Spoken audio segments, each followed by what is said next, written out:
Ladies and gentlemen, Nate the Commie Catcher is here. And what I have for you today is a little bit of tire changing knowledge and a little bit of bitching. First up, the tire changing portion of this public service announcement.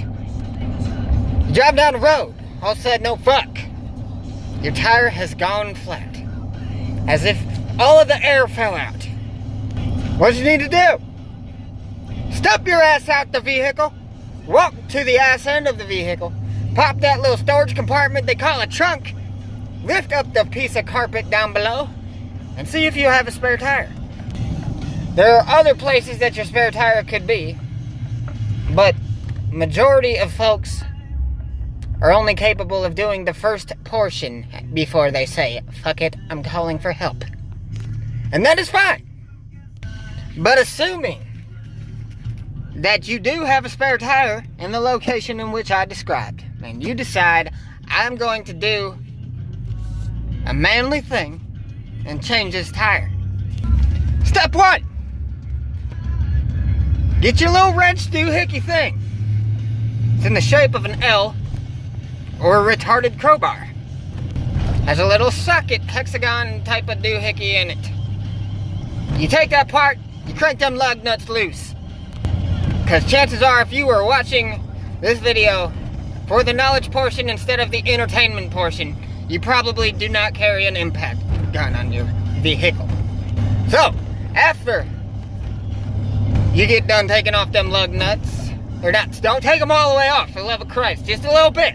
Just a little bit. You want to get them loose while it's on the ground. And then you pull out that little death trap of a fucking jack that they give you. Now this portion's probably going to take at least 45 minutes if that's what you got to use.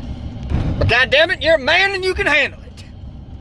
You get down there and you do about 4,578 turns before your car is even close to high enough for you to pull that tire the rest of the way off. So anyways, you get it up, you take the lug nuts completely off once it's up.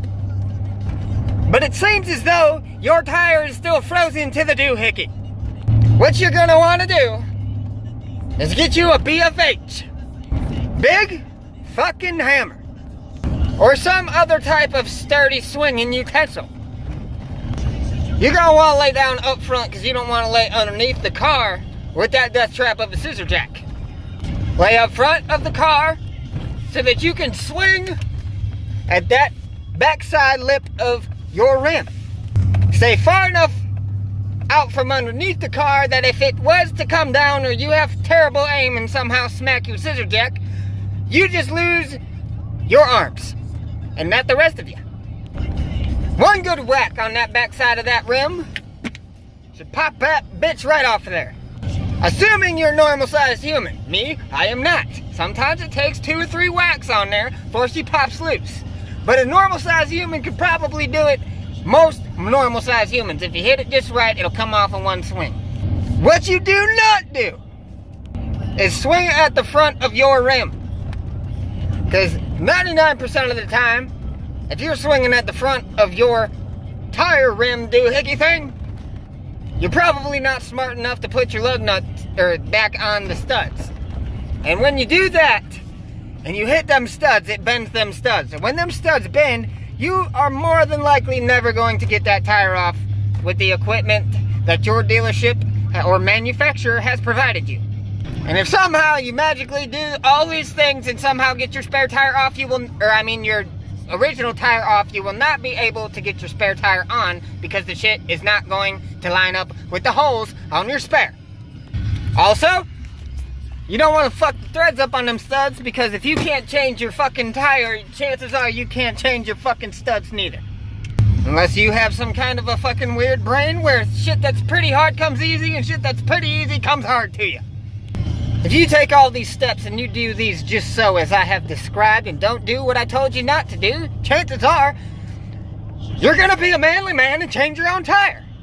But if you don't listen, you're gonna fuck shit up and you're gonna have to call for a tow anyways.